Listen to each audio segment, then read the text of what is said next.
Dieu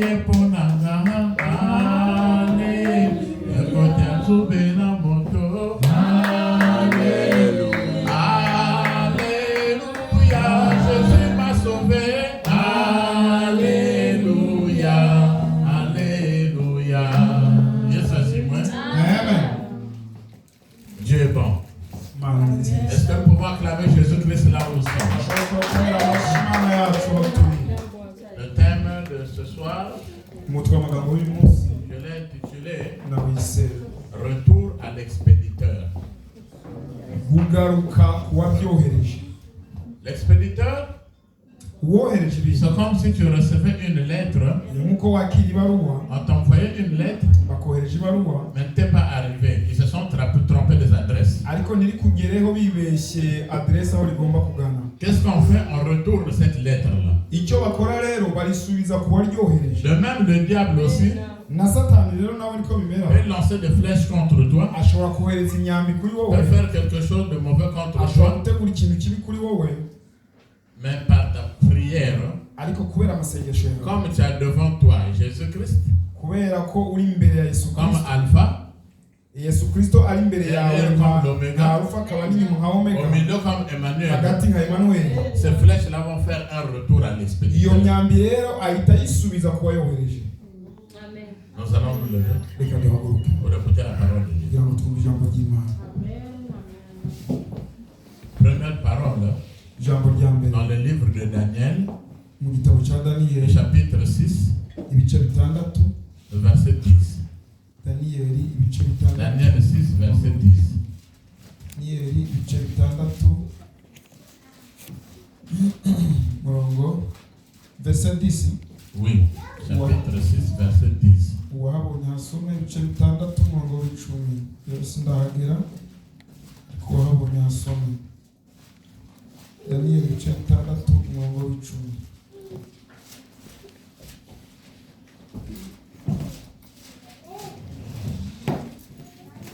Uwahabonye dusomere.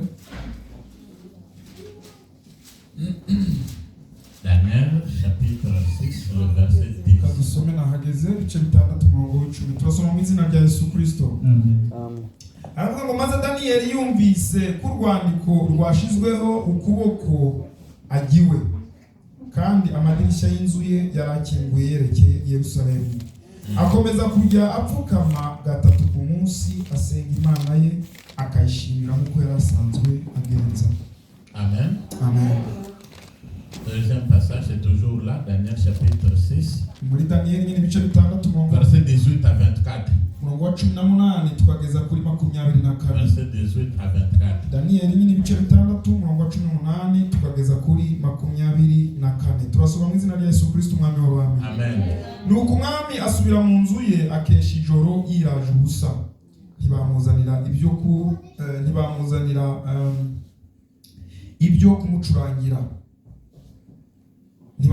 ibyo kumucurangira. Ntiyarushye agoheka. 18 à 24. Wewe. Bukeye umwami yibambura kare mu museso, agenda yihuta ajya kuri rwa rwobo rw'intare. Ageze hafi y'urwobo ya rwa rwobo Daniel yari arimo, atera hejuru n'ijwi ry'umubabaro, abaza Daniel ati, yewe Daniel mugaragu w'Imana ihoraho, mbese Imana yawe ukorera iteka yabashije kugukiza intare? Daniel asubiza umwami ati, nyagasani ihoreho, Imana yanjye yohereje marayika wayo abumba iminwa y'intare, ntacyo zantwaye, kuko nabonetse imbere yayo ntafite icyaha, kandi nawe nyagasani ntacyo nagucumuyeho. Umwami aheraho anezerwa cyane, ategeka ko bakura Daniel mu rwobo. Nuko bamukuramo basanga ntacyo yabaye, kuko yari yiringiye Imana ye. 24. Maze umwami ategeka ko bamuzanira babagabo bareze Daniel, babazanana n'abagore babo n'abana babo, babajugunya muri urwo rwobo rw'intare, zibasamira mu kirere, zibamenagurana n'amagufa yabo, batararushya bagera mu rwobo hasi. Amen. Reka twicare. Retour à l'expéditeur. Gusubira kuwohereje.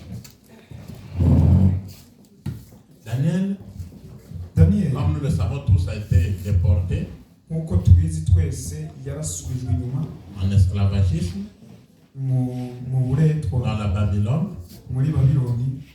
Et là, Kandi aho on avait fait le choix sur ces enfants qu'on avait pris en esclavagisme en Israël. bahitamo abantu muri abo bariko barakora uburetwa bari mu bubata. Parmi ces enfants, il y a eu 4. Mu bo bahisemo bari Il y a eu Daniel, hariho il y a Daniyeli, eu Shadrach, Meshach et Abednego. Shadrake, Meshaki na Abednego. Et les critères étaient que Kandi amategeko yavuga ngo ces enfants-là devaient être des beaux garçons, abo basore bagomba kuba abasore beza sans défaut badafite inenge et intelligents. kandi bafite ubwenge. Mais Daniel et les autres avaient déjà leur intelligence de par leur Dieu d'Israël. Ariko Daniyeli nabo bagenzi be bari bafite ubundi bwenge bakuye ku Mana y'Isirayeli. Au temps du roi Darius, Ku gihe cy'umwami Darius il avait nommé des gens yashizeho abantu qu'on appelait les satrapes. abo bantu bita gutyo Les satrapes, abo basatrape ce sont des gouverneurs, ni des chefs qu'ils devaient mettre dans des provinces abayobora intara au nombre de 120. umubare w'ijana na makumyabiri. Donc, le nombre de 40 en 3 groupes, ça faisait 120.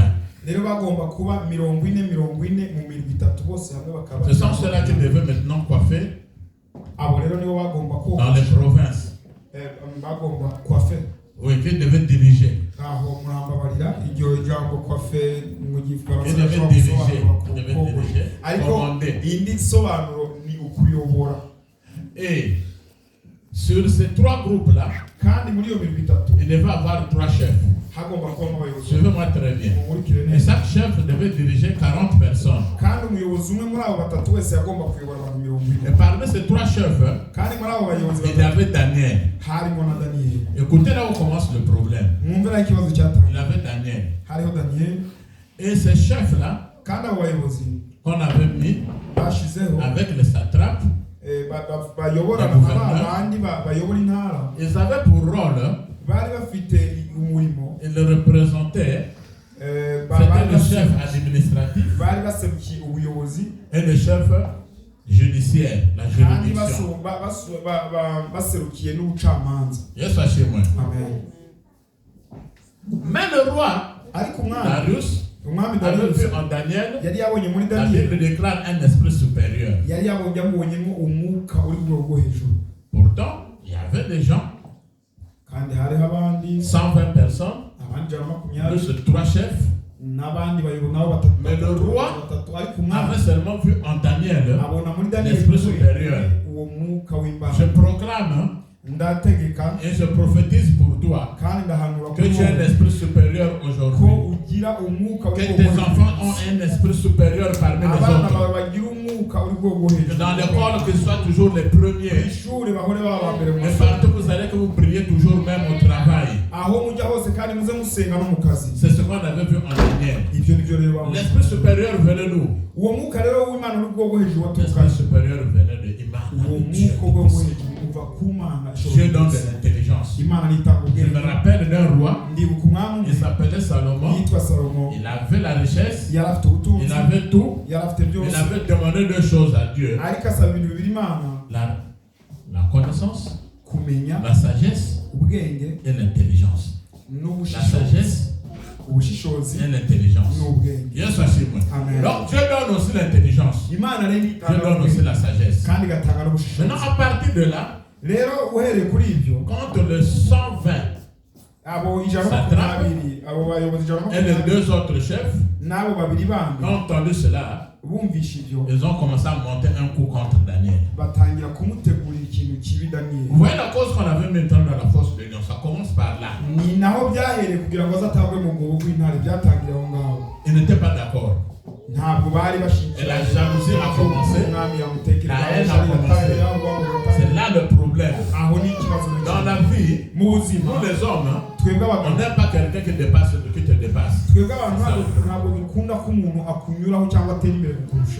Si quelqu'un prêche plus que toi, ça devient un problème. Si l'autre chante plus que toi, ça devient une haine. S'il a des enfants qui sont intelligents, ça devient un problème. Vous savez que même quelqu'un, quand il prend une femme en mariage, une très belle femme, ça crée aussi des jalousies.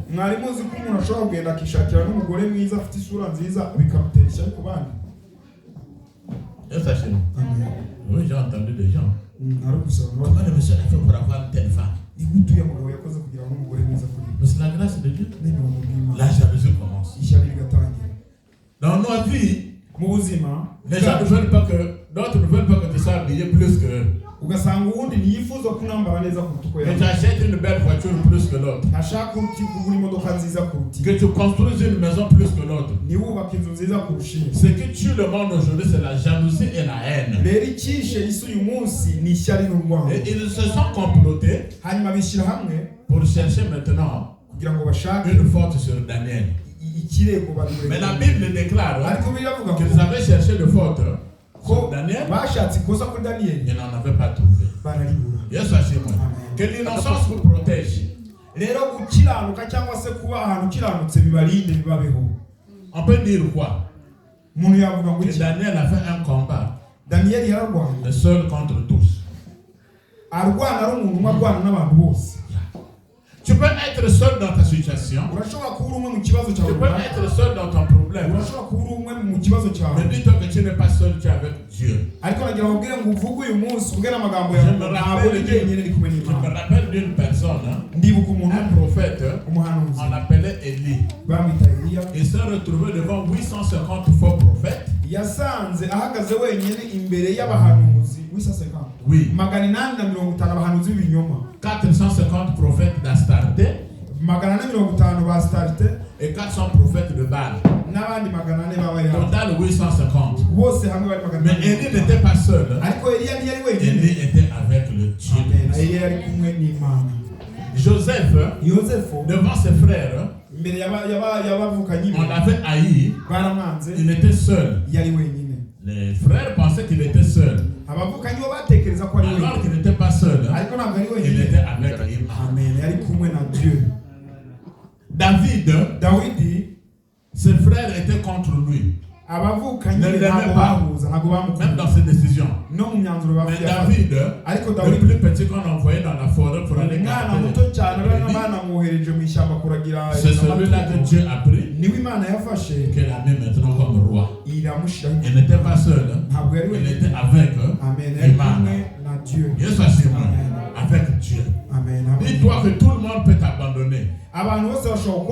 Mais ce que tu peux faire, c'est de ne pas quitter dans le périmètre de Jésus-Christ de Nazareth. Ils ont monté un coup contre lui. Lui-même, il ne savait pas. Combien de personnes ont déjà monté le coup contre vous? Peut-être d'autres ont déjà même pris du poison. On attend une semaine, après tu meurs, 2 semaines, 3 semaines, on attend Charlotte en train de chanter d'abord. En chantant, on train de prier. N'est-ce pas qu'on a fait empoisonner? Mais tu n'es pas mort. Parce que celui qui est en toi est plus fort que celui qui est dans le monde. Et celui qui est dans nous, on l'appelle Jésus-Christ de Nazareth. Oui. Ils ont monté leur coup. On ne trouve aucune faute sur lui. Ce que nous devons faire, on va trouver le roi pour lui dire qu'aucune personne ne peut se prier un autre Dieu sauf toi, sauf ton nom. Vous vous rendez compte qu'il y a quelqu'un qui doit venir prier une autre personne. Une personne qui prie pour vous. Qui prend une autre personne comme un Dieu. Donc le Dieu devait être maintenant le roi Darius. Et eux savaient que c'est le piège de Daniel. C'est là où on devait la voir. Vous savez que le fait de venir à l'église, le fait de prier, ça ne plaît pas au diable. Peut-être qu'il y a des gens dans votre famille ou des ennemis qui vous font une nuit et jour. Avoir un feu autour de toi. Le feu vient d'où? Amen. Et sachez, ils ont fait de tout pour avoir Daniel. Ils n'ont pas pu. Maintenant, ils se sont dit, nous allons l'avoir à cause de son Dieu. On va dire au roi de signer un décret que dans 30 jours, pendant 30 jours, personne ne doit prier un autre Dieu sauf toi. On va prier ton nom. 30 jours fait quoi? Ça fait un mois. C'est-à-dire que tous les jours, on doit te surveiller. Pardon? Tous les jours, on doit te surveiller. Tel Dieu tu es en train de prier. Si tu as signé un contrat avec le Dieu d'Abraham, d'Isaac et de Jacob, fais confiance à lui. La Bible déclare que Daniel était au courant. On a entendu, mais il est rentré où? Dans sa maison. Yes, il y a de ces prières où il ne faut rentrer que dans ta maison. Car la Bible déclare, si tu veux prier, rentre, ouvre ta chambre, ferme-la, mets-toi à genoux et prie ton Dieu qui est dans les cieux en secret, qui va te répondre aussi dans le secret. La Bible déclare que Daniel est en train de prier 3 fois par jour. Vous pouvez répéter 3 fois par jour? 3 fois par jour. Répétez 3 fois par jour. Dites matin, midi et le soir. Yes, c'est très important. Parce qu'il y a des gens qui ne viennent prier qu'ici dans l'église. Quand il se réveille le matin, c'est pas son problème, ça va. Chacun oublie de prier. Matin, midi, le soir. Normalement, la personne, ceux qui ont de la nourriture, le matin, vous prenez le petit déjeuner, n'est-ce pas? À midi, vous mangez. Et le soir, vous prenez le souper. Combien de fois? 3 fois. Yes, mais il y a des gens qui oublient de prier 3 fois. Parfois, quand tu te réveilles, surtout quand on avait le corona, tu te réveilles, je ne suis pas mort. Merci. Maintenant, à midi avec la nourriture, bénis cette nourriture. Amen, amen. Et le soir, on commence à prier. Peut-être parce qu'on a peur de mourir la nuit. Mais c'est notre frère Daniel. Et de prier matin, midi, le soir. Où est-ce qu'il a pris ça? Où est-ce qu'il a pris ça? Il faut prier le matin, midi, soir. Tu peux prendre le psaume 55. Psaume 55. 17 à 18. Psaume 55. 17 à 18.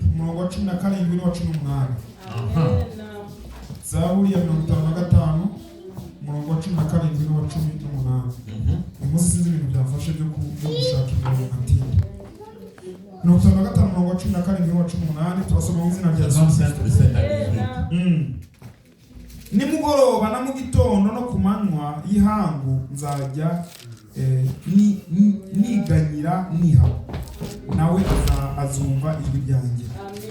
Yacunguriye ubugingo bwanjye amahoro kugira ngo atanyegera kuko abandwanya ari benshi. Amen. Qui priait comme ça? David. Ninde yasenze iyo combien de fois? Ni David inshuro zingahe? 3 fois. Amen. Donc le matin quand vous vous réveillez, je vous apprends quelque chose. Vous devez avoir le temps de remercier Dieu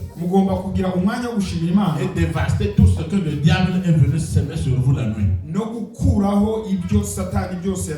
Même Jésus-Christ de Nazareth, on dit que tôt le matin, il se réveillait, il se retirait des apôtres, il partait prier tôt le matin. Ça c'est Jésus-Christ, qui est le Dieu Tout-Puissant. Donc à toi aussi de même. Parce que la nuit quand nous dormons, Le diable vient t'imposer. Vous savez qu'il y a des choses qui mangent même la nuit. Dans les rêves. Est-ce que c'est normal? Il y a des ceux qui s'accouplent avec des femmes de nuit ou des maris de nuit. Comment ça?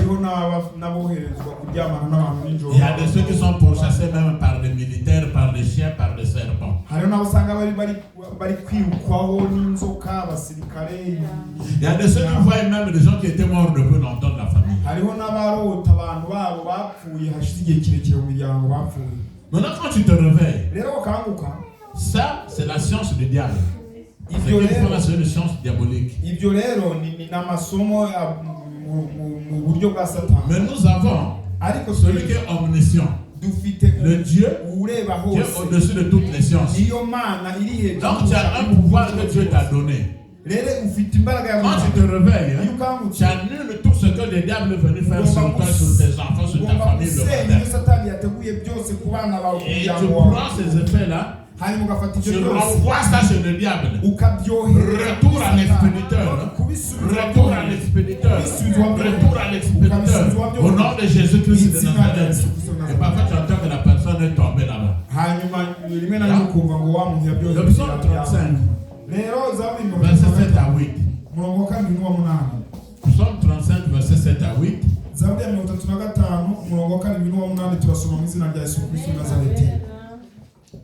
kuko banegeye ikigoyi kubusha badafite impamvu kandi badafite impamvu bateze ubugingo bwanjye ubusha kurimbuka kumutungure ikigoyi yateze abari we gifata ubwe akigwemo arimbuke.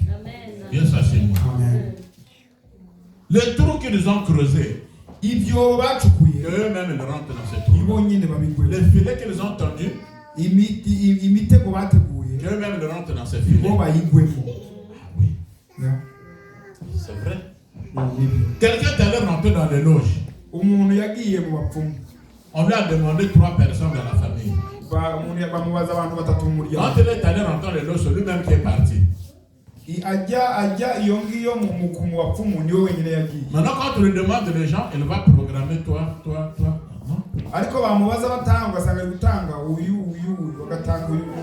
Non. Non. Esaïe, chapitre 49, le verset 26 nous dit ceci. Esaïe 49, le verset 26.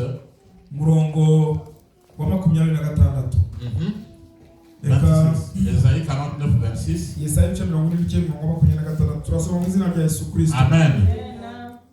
Abaguhata nzabagaburira inyama yo kuri bo bazasinda yabo maraso musinda vino iryohereye yego bazayasinda kandi abantu bose bazamenya ko iyo Uwiteka Uwiteka ndumukiza wawe n'umucunguzi wawe intwari ya Yakobo. Est-ce qu'on va acclamer pour notre Seigneur? Amen. Je ferai manger à tes oppresseurs leur propre chair. Vous savez que le sorcier il mange la chair humaine. Mais la chair humaine qu'ils vont manger, c'est ta chair à toi. Non, c'est inyama z'abantu barya ni inyama zawe inyama ugomba kurya. Non. Attends, ma chair. Qu'ils mangent leur propre chair. Qu'ils boivent leur propre sang. Ils ne sauront que je suis le Dieu déjà. Ils ont fait un coup contre Daniel. Le roi était affligé. Il était abattu. Et qu'est-ce que je veux faire? J'aime trop Daniel. Je veux le protéger. Donc comme il avait déjà signé le décret, il ne pouvait rien faire. Ils ont pris Daniel. Ce qui me plaît, c'est que le roi a dit à Daniel, avant de le jeter dans la fosse des lions, que Daniel, que laisse que ton Dieu que tu pries puisse te protéger. Yes, Amen. Le diable, il connaît les vrais chrétiens. Le diable connaît les vrais chrétiens. Le diable. Les mages qui sont allés visiter Jésus-Christ. Les mages, les 3 mages. Ceux qui sont partis visiter Jésus-Christ, que l'enfant est né. Ce n'est pas des chrétiens. C'était des magiciens. Donc le diable te reconnaît toi. Quand tu passes, il sait que celui-là c'est un enfant de Dieu. Je ne peux pas le toucher. Et sachez-moi, soyez fiers d'être avec Jésus-Christ. Parce que quand tu es dans Jésus-Christ de Nazareth, aucun mal ne pourra t'arriver. Même si ça va arriver, tu ne pourras pas mourir. Parce qu'il y a un protecteur qui est là. Il y a un nom qui est au-dessus de tous les noms. Qu'est-ce que donc Daniel faisait? Il était en train de fléchir les genoux. Tenez un peu vos genoux là. Tenez un peu vos genoux. Les genoux, c'est une partie très sensible. Mais Dieu prend là où c'est sensible pour donner de la valeur. Et l'habitude de fléchir vos genoux. Vous savez qu'il y a des spécialistes de se mettre à genoux. Yes, moi. Ce sont les maris qui trompent leurs femmes. Quand elle a fait des bêtises, pardon, moi chérie. Et là, la femme, quand elle voit l'homme à genoux, moi je te pardonne. Mais là, on nous recommande de fléchir le genou devant le Seigneur des Seigneurs, le roi des rois. Quand tu fléchis tes genoux, il écoute ta prière. Parce que même si tu ne fais pas couler tes larmes, mais il voit la douleur des genoux. Il connaît une partie sensible. Yes, Romains. Chapitre 14, verset 11. Romains 14, verset 11 nous dit. Romains chapitre 14, le verset 11. Turasoma mu izina rya Yesu Kristo. Kuko byanditswe ngo Uwiteka aravuga ati ndirahiye amavi yose azamfukamira kandi indimi zose zizavuga ishimwe ry'Imana. C'est Jésus qui le dit. Ni Yesu Kristo wabina Imana cyangwa se ubasha kubwiza Imana. Yesu ashimwe. Amen. Yesu ashimwe. Amen. Yesu ashimwe. Amen. Et c'est ce que donc Daniel faisait. Matin, midi, soir. On l'a pris. On l'a jeté dans la fosse de lion. Mais la Bible déclare dans la fosse de lion, il est resté toute la nuit. Aucun lion n'a fait de mal. Aucun lion n'a fait de mal. Le roi se réveille le matin, il va précipitamment là où il y avait la fosse de lion. Daniel, serviteur de Dieu vivant. Serviteur de Dieu vivant. C'est-à-dire qu'il y a des serviteurs de Dieu qui sont morts. Mais serviteur de Dieu vivant. Est-ce que ton Dieu t'a protégé? Daniel dit oui, roi. Vie éternellement. Vie éternellement. C'est-à-dire que pour le roi, s'il n'avait pas entendu la voix de Daniel, il devait se dire Daniel est mort. Mais Daniel dans la fosse de lion, il n'a pas tremblé. Il n'a pas tremblé. Parce qu'il savait qu'il y a un lion qui dépasse tous les lions. Apocalypse chapitre 5, verset 5. Apocalypse 5, 5 nous dit. Apocalypse chapitre 5, verset 5. Turasoma mu izina rya Yesu Kristo. Umwe muri babakuru arambwira ati wirira dore intare mu muryango wa Yuda n'igishitsi cya Dawidi aranesheje wabumbure igitabo amenye ibimenyetso birindwi bigifatanije.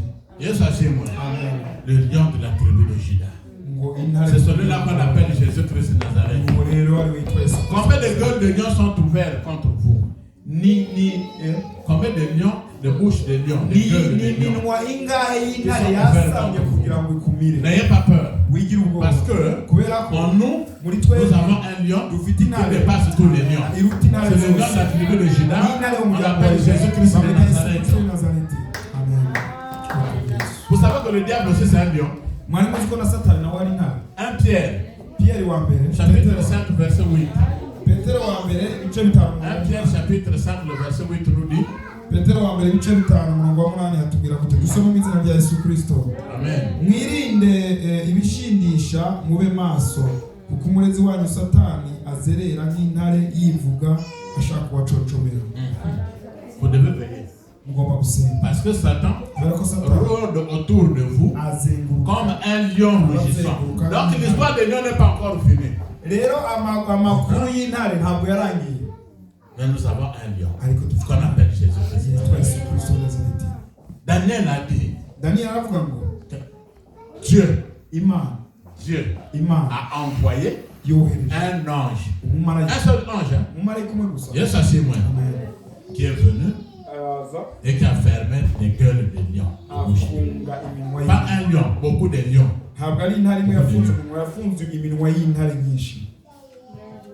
C'est Jésus-Christ de Nazareth. Dieu soit chez moi. Vous savez, être esclave, c'est comme un poisson qu'on met dans l'aquarium. Tu connais l'aquarium? On met l'eau et le poisson ne fait que tourner là. Le poisson tourne sur place. Il ne peut pas aller loin. Il ne peut pas sortir de là. Il est sous le contrôle de celui qui l'a mis dedans.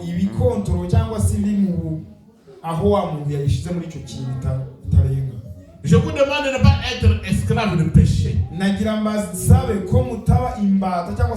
Parce que sinon c'est Satan qui va vous contrôler. L'esclave est limité. Au nom de Jésus-Christ de Nazareth, je proclame à ce que vous puissiez sortir dans l'esclavagisme. L'esclavagisme de maladie, l'esclavagisme de la pauvreté, l'esclavagisme même de célibat. Au nom de Jésus-Christ de Nazareth, recevez cela. Amen. Ils avaient accusé Daniel. On peut vous accuser. Mais nous avons celui qui est l'avocat par excellence, on l'appelle Jésus-Christ de Nazareth. Satan va continuer à nous accuser. Non. Apocalypse, chapitre 12, le verset 10. Apocalypse 12, verset 10. Nous dit. Vers la fin, Apocalypse chapitre 12, le verset 10 nous dit. Numva ijwi rirenga rivugira mu ijuru riti noneho agakiza karasohoye gasohoranye n'ubushobozi n'umwami bw'Imana yacu n'ubutware bwa Kristo wayo kuko umurezi wa bene data ajugunywe hasi wahoraga barega ku manywa na nijoro imbere y'Imana yacu. Yesu ashimwe. Amen. Yesu ashimwe. Amen. Il a été précipité. Yarajugunywe. Il a été poussé. L'accusateur de nos frères. Celui que nous accusons nuit et jour. Comment on l'appelle Satan? À quel moment l'a précipité? Suivez-moi très bien. Vous savez, c'est pas maintenant qu'on l'a précipité. C'est les gens qui ont vu cette vision-là. Il a été précipité. C'est-à-dire que quand Jésus-Christ viendra nous attendre dans les airs, les morts en Jésus-Christ ressusciteront les premiers. Et les vivants ensuite. Mais nous allons croiser Jésus-Christ dans les airs. Or, dans les airs, c'est ce qu'on appelle le deuxième ciel. Même les philosophes, ceux qui font la philosophie, l'étude, il y a un philosophe qu'on appelait Karl Marx.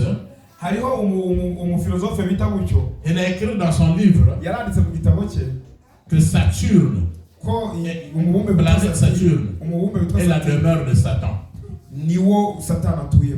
Je vous ai parlé des planètes la fois dernière. Donc avant que nous soyons enlevés, pour croiser Jésus-Christ dans les airs, Satan doit d'abord quitter cette place-là. On le fait tomber sur la terre. Et nous partons. Nous croisons Jésus-Christ dans les airs. Parce que s'il enlève sa femme, son épouse, l'épouse ne peut pas aller habiter ensemble avec Satan. C'est pour cela le verset biblique l'a dit. Qu'il a été précipité. L'accusateur de notre frère. On l'avait poussé. Il est tombé sur la terre pour laisser donc la place là vide. Afin que toi et moi, nous pouvons monter pour croiser Jésus-Christ dans les airs. Et on ne va plus vous accuser. Vous savez que les gens cherchent des fautes sur les autres. Même si tu as une calvitie, tu n'as pas de cheveux. Les gens vont chercher une insecte sur ta calvitie. C'est ça l'accusateur. Il cherche toujours des moyens. Mais si toi tu es focus, tu es clean, tu suis bien Jésus-Christ de Nazareth, malgré tout ce qu'on peut faire contre toi, rien n'arrivera en mal. On a sorti Daniel dans un trou. Quel que soit l'endroit où tu étais enfoncé, même si on t'a mis dans un trou, même si on a déjà programmé ta mort, n'aie pas peur. Il y a un nom qui est au-dessus de nom. Au ciel, sur la terre, sur la terre, on appelle Jésus-Christ de Nazareth. Il va te sortir de ce trou. Comme on avait sorti Daniel dans ce trou. Quand on le sort dans ce trou, la Bible déclare ni les cheveux, ni les habits, rien n'était brûlé. Les lions n'ont pas touché. Rien, aucune blessure. Aucune blessure. Il y avait des lions. Vous savez que les lions, en une minute, peut te broyer et puis l'histoire est finie. Et sachez-moi, on n'a pas pu faire ça à Daniel. Donc le diable ne peut pas t'atteindre. Vous savez ce qui s'est passé? On a pris maintenant. Le roi a dit, il a cru maintenant au Dieu de Daniel. Yes, asseyez-moi. Les gens doivent croire à votre Dieu que vous priez. Mais on a pris les accusateurs là. Ça me fait rire. On ne les a pas pris seulement seuls. Ceux qui avaient accusé Daniel. Je vous ai dit au début qu'ils étaient 120. Donc avec les deux autres chefs, 122 chefs, 122, on les a pris, on les a jetés dans le trou. Pas seulement eux, avec leurs femmes et leurs enfants. Mais est-ce que ce sont les enfants qui avaient pris la décision? Il y a des maladies, on appelle des maladies héréditaires. Il y a des maladies, on appelle des maladies héréditaires qui descendent du père, de la maman jusqu'aux enfants. Parfois c'est l'hypertension, la tension, parfois c'est le diabète. J'entends que mon papa avait ça. Je connais un monsieur à Cannes, qui avait volé des choses à Haï. Au temps de Josué, il avait volé. Quand la punition est venue, il avait volé une sœur. Non, on l'a frappé, on avait lapidé. Lui, sa femme et les enfants. Vous voyez? Corée, avec ses amis, se sont révoltés contre Moïse et Aaron. Dieu avait ouvert la terre. La terre avait avalé 250 personnes. Leurs femmes, leurs enfants et leurs biens. Ça veut dire quoi? Que quand vous voyez un enfant, quand vous voyez une maman ou un papa qui est dans le faux, il faut le redresser pour dire que ce que tu fais là, c'est pas bon. iyo mubonye umupapa cyangwa umumama ari gukora ikintu kibi ugomba kumugira inama ukamubwira Parce que quand la punition arrivera, vous serez frappés tous. On a pris ces gens-là qui avaient accusé Daniel. On les a mis à la place de Daniel. Avant qu'ils ne tombent même à terre là-bas. Les lions les ont déjà arrachés, les ont écrasés, les ont déchirés. C'est ce qu'on appelle le retour à l'expéditeur. Tout ce que le diable a prévu pour toi, tout ce que les ennemis ont prévu pour toi, et ça repart dans leur camp. Au nom de Jésus-Christ. Au nom de Jésus-Christ. Au nom de Jésus-Christ Nazareth. Que Dieu vous